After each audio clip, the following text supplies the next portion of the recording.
Hi House Beautiful, I'm Margo Selby and welcome to my home. Come in and have a look around.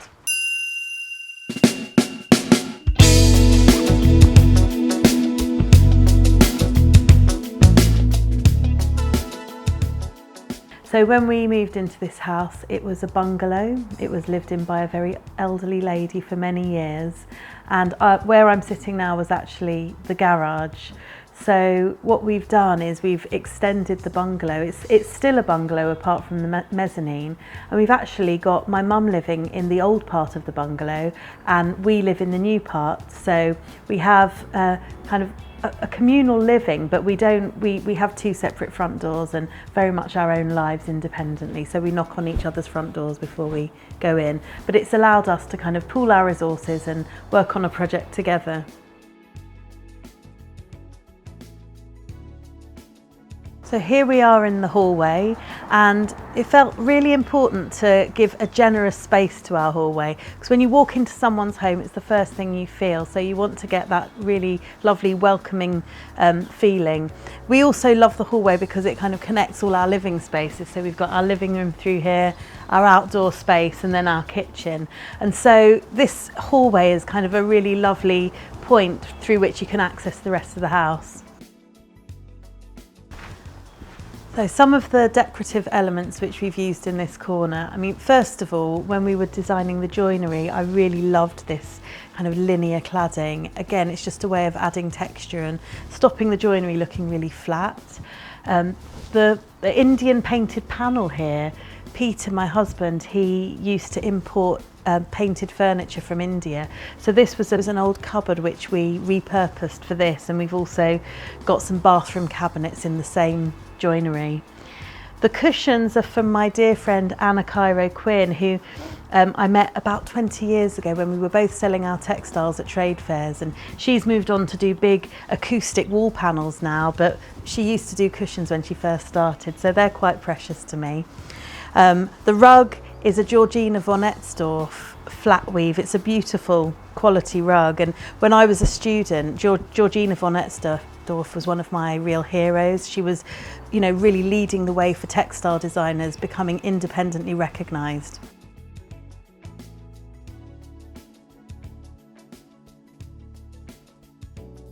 So here we are in the kitchen, and this really is the space that we just completely live in. It's so lovely to have these big glass doors that open up, so we've got our patio there so we can kind of really flow inside to outside, and we really love this space, which comes completely alive in the summer. The kitchen itself was designed by Johnny from Rochlin Bespoke. He's a local kitchen maker and he's just got such good attention to detail. And the colours of the kitchen, we've got the bold yellow wall, we've got the red wall, and then there's the green and also the purple on the kitchen. So when you're actually sitting outside at night, you get these lovely kind of warm block colours. So one of my favourite things in the kitchen is the worktop, and it was a reclaimed snooker table. So we bought a snooker table on eBay, which for £50. And it was actually more expensive to move it and then cut it and polish it to install it than it was to buy the actual material. So I'm really proud of that, and it's got a lovely finish to it. It's slate, black slate, so it's what they use under the green. So the art wall here is, it's a real focal point of the kitchen, and we were trying to work out how we could home all of our friends' artworks. A lot of this work is made by local Whitstable artists who we like to support. Kimmy McHarry, who is a local mosaic artist in Whitstable, and she just does the most beautiful pieces with mosaicked Venetian glass. Then there's an illustration on the top shelf of my hands and my shuttle, so me weaving. This is a local artist called Sarah Jessett, who does illustrations of artists' hands. So all of her work is illustrations of hands and artists working. So Peter designed this hanging light, which I really, really love. I think he did a brilliant job. It gives us really good directional light to work under, but it's also really nice for hanging all the plants on, which is a lovely way to connect the inside and outside.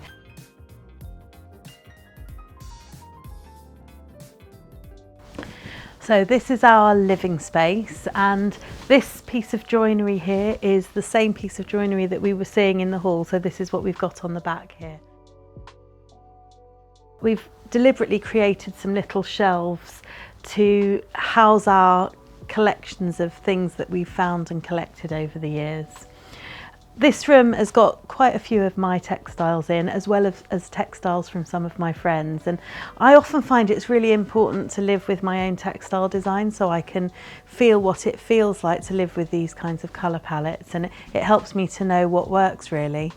The curtains are part of my collaboration with Hillary's, and we've used the same curtain through the living room and the kitchen, again because it is all one space and it just helps to tie those spaces together. And then on the bookshelf are lots and lots of art books, and Peter and I are always in disagreement about how they should be presented. I love size and colour graduation, but Peter won't let me do that with his art books, which are all alphabetical, and apparently size and colour isn't important. When we designed the living room, we really wanted to have two big sofas facing each other from a sociable point of view. Both Peter and I love having our friends round, and this setup really allows a good group of friends to sit around and have a good conversation.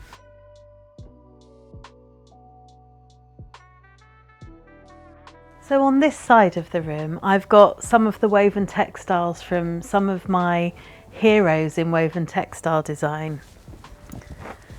This is one of my favourite pieces in my whole house. I've had it for about 20 years. I've got two of them and they are absolutely gorgeous.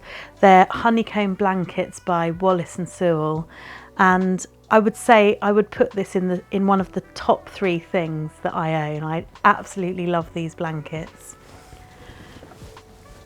On the mantelpiece here is a framed textile by Ptolemy Mann, and it works really beautifully with a little painting I've got here by Claire Callow. Claire Callow was my best friend at school from the age of 11, and she's a painter, so it's quite a treasure to me, that one.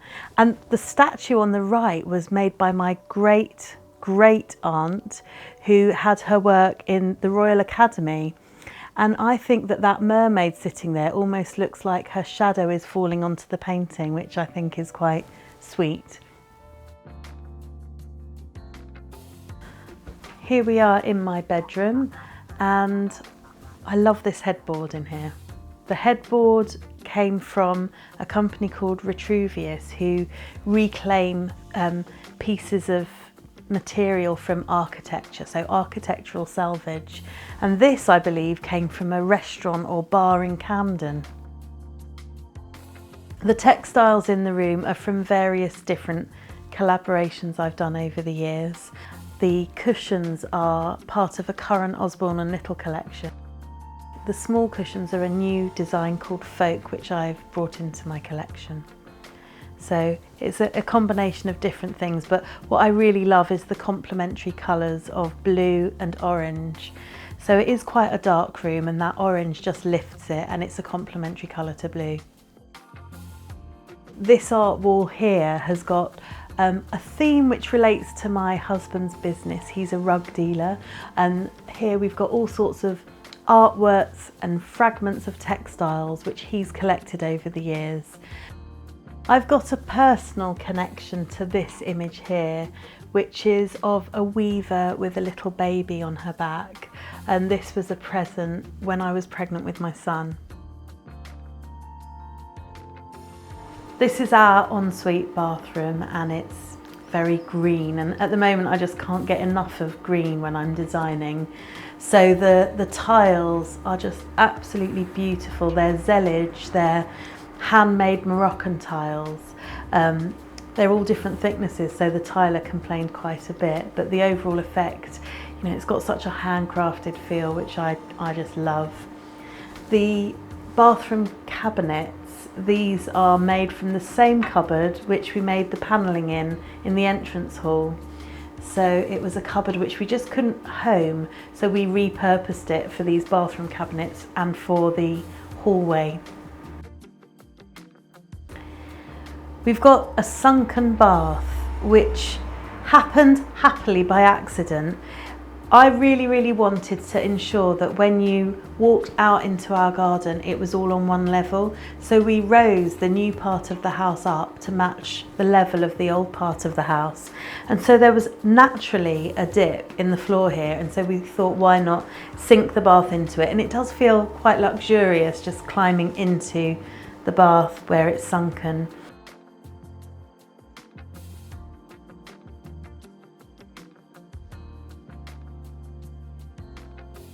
So this is my home studio. I've got a really lovely studio in Whitstable where I've got some amazing weavers that work with me, but sometimes I just need a place where I can escape and get away and develop or think about ideas on my own without any distraction.